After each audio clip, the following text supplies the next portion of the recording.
students, in the last class we discussed about the economic strategies and social strategies. Now we will, in this class we will discuss about the alternative fuels. Alternative fuels. So methanol and ethanol are used as fuels. Methanol and ethanol are used as fuels, but due to methanol is toxic in nature and it releases some harmful gases, so only ethanol is used. As ethanol is obtained from the sugar or starch in crops, so it is also a renewable resource. So it is called as a biofuel. What are the advantages of ethanol or alcohol? So it can be used for all kind of vehicles. Definitely it reduces the pollution levels. It has a low sulfur content in the fuel. It creates the byproducts that are usable. So what are the disadvantages of alcohols? So it is less effective than petrol. It is a corrosive fuel and it is costly. Biodiesel. So it is derived from the vegetable oil or recycled cooking oil. Biodiesel is obtained from the vegetable oil or recycled cooking oil. What are the advantages of biodiesel? As it is a renewable energy source, so it will be a clean fuel. It produces less toxic pollutants, better fuel economy, and it is biodegradable and non-toxic. It reduces the dependence on the foreign oils. What are the disadvantages of biodiesel? So it variation in the quality of biodiesel. There will be variation in the quality of biodiesel as it is obtained from the vegetable oil. So it is not suitable for especially in low temperatures. It is not suitable for use in low temperatures, and the distribution of fuel is not widely as petrol and diesel. Distribution of this one, it is not widely used as petrol and diesel. Fuel cells. So these are the power generating devices that converts chemical energy into electrical energy.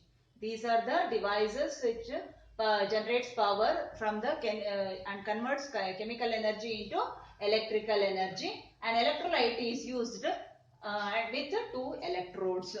So what are the advantages of fuel cells? So it can be fit inside in any machine or in vehicle engine, and it has a very low emissions. It has very low emissions and no energy is lost as a heat and high efficiency. It has a high efficiency.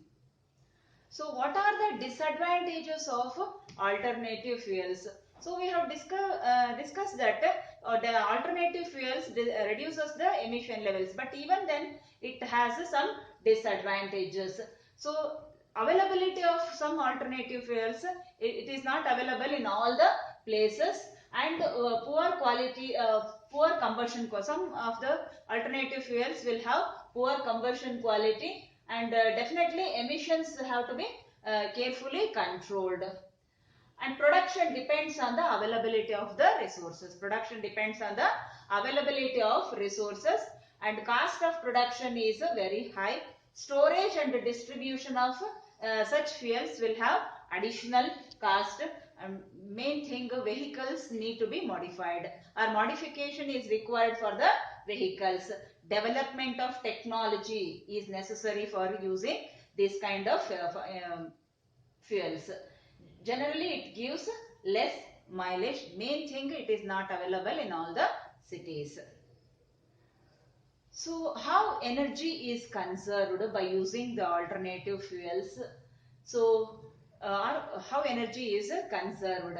So energy is conserved by using alternative fuels. Providing incentives for the vehicles or equipments which uses the technology which causes less emissions. Using renewable resources like solar, wind, water energy, hydroelectric energy, etc. So manufacturing energy saving machines or equipments, adopting energy saving lifestyle, and the usage of public transport like buses and trains.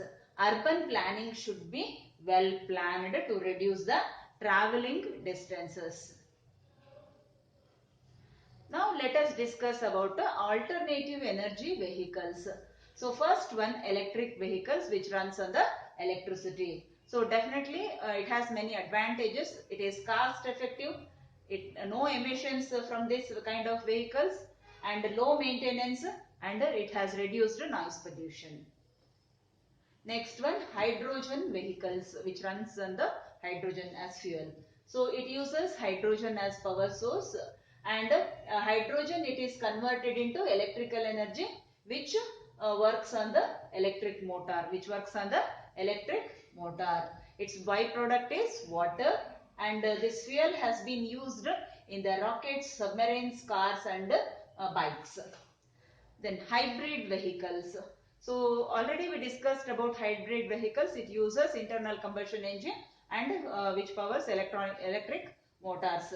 So last one, biodiesel vehicles. So it uses oil which is extracted from the vegetable oils. So traffic management. How traffic management helps in reducing the air pollution? Signalization and synchronization improvements. Signalization or synchronization are intersection. Signalization and intersection improvements, including the computerized traffic controls. Including the computerized traffic control. Prohibition of turning movements. Prohibition of turning movements which will allow smooth traffic. Use of one-way roads and reversible lanes. Use of one-way roads and reversible lanes. Special lanes for heavy vehicles like buses and trucks. Segregation of motorized and non-motorized vehicles. That will especially for pedestrian and bicyclists, so that will be helpful, and that reduces the congestion on the roads. And a special time and routes restriction for the commercial vehicles like trucks. Use of city bypass roads for the trucks. It avoids the congestion on the roads. Parking control and restrictions. Parking control and restrictions will also help in reducing the emission levels.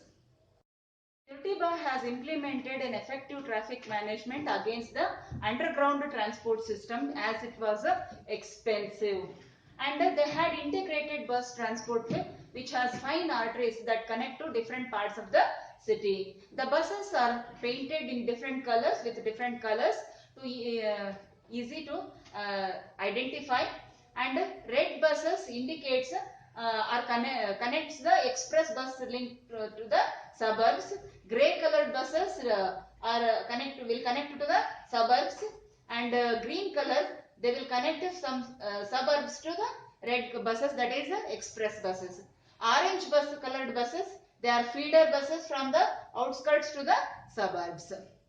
There are 10 private companies. There are 10 private owned companies.